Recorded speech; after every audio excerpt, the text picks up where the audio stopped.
Mga kabayan ng US Navy kasama ang Lockheed Martin ay nagsukses nang sinubukan nila paliparin ng sabay-sabay ang 4 na long-range anti-ship missiles or LRASM para patamaan ang target.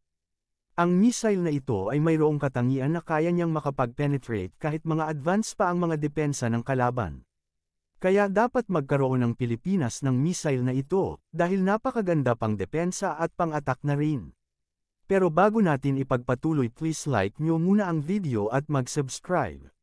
Maraming salamat po. Ang US Navy kasama ang Lockheed Martin ay sinubukan paliparin ang kanilang 4 na long-range anti-ship missiles or LRASM ng sabay-sabay para ipakita kung gaano kalakas at kung ano kalaki ang epekto nito sa target. Dahil sa naging success ang test, ang missile na ito ay nakagraduate or pasado na at ready na para gamitin sa mga mission.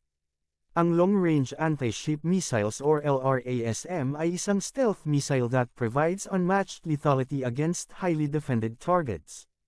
Dahil sa kanyang pagka-stealth kaya nito pumasok sa mga lugar para patamaan ang target nang hindi man lang na-detect ng radar. Ang missile na ito ay ginagamitan ng sophisticated GPS-assisted guidance system para i-navigate papunta sa kanyang target. Kaya din ito ilagan ang mga sudden appearance ng mga enemy defenses. Ang long-range anti-ship missiles or LRASM ay may range na 200 nautical miles or 370 kilometers. At ito ay pwede i-launch sa mga aircraft tulad ng B-1 Lancer, F/A-18E, F Super Hornet, F-35 Lightning II, at P-8 Poseidon. Sa surface launch pwede dito ang Mk-41 Vertical Launch System or VLS at HIMARS. Ang sa HIMARS pinag-aaralan pa. Ang LRASM ay pwede gamitin sa sea at land attack. Dahil sa malayo ang kanyang range pwede na siyang i-launch sa safe distance nang hindi nanganganib ang buhay ng mga warfighters. Kaya napakaganda ng missile na ito. Kahit ito na lang na missile ang bibilhin ng Pilipinas at ilagay sa kanilang mga barko, or sa naval station para gawing pangdepensa laban sa mga barko ng kalaban. Malaking bagay pag magkaroon tayo nito dahil sa kanyang pagka-stealth mataas ang porsyento na tatamaan niya ang kanyang target. Mag-aalangan na ang ibang bansa na pumasok sa teritoryo natin pag mayroon tayo nito.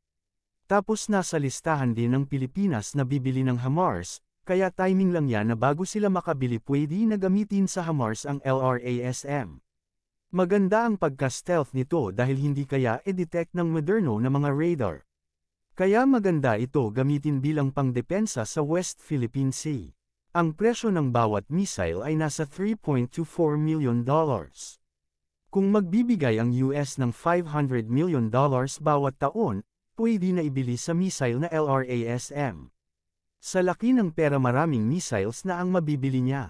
Kahit ganitong missile lang ang budgeta ng Pilipinas, pwede na itong ipangdepensa sa mga barko na gustong pumasok sa teritoryo natin, accurate na, makakatipid pa ang gobyerno natin. Kahit ang objective sa pag-test ng LRASM ay na-met at naging successful, patuloy pa rin itong ginagastusan para i-redesign at i-develop para lalo pang palakasin. Yun lang mga kabayan, maraming salamat sa time ninyo.